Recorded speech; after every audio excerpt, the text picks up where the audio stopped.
Okay, so the next part of the video is to have my login window bring up a message box instead of a label. Now this is pretty easy.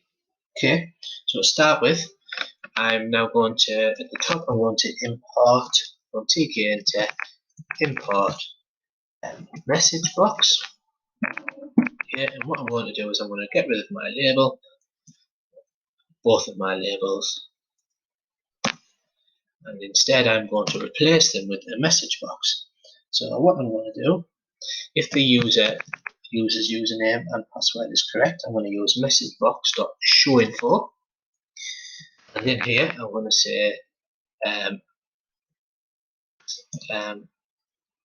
login. Well, the first part of the show info box is when the window appears, so it's like window.title.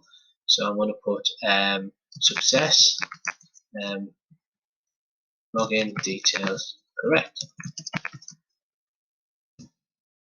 and then if the username is incorrect or the password is correct, I'm going to have messagebox.showInfo.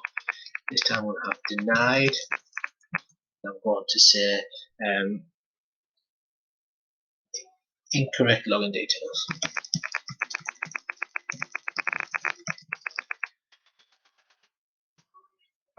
So this should make my program just look a little bit more professional.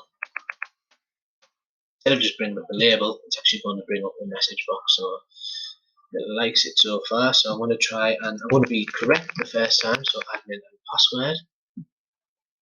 There we go. Login details correct. And then if I change my password to hello, incorrect login details. Now you could take this even further.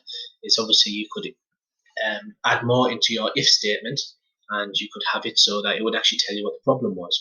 So if the username is correct but their password was incorrect, then it would obviously bring up a message saying your password was incorrect.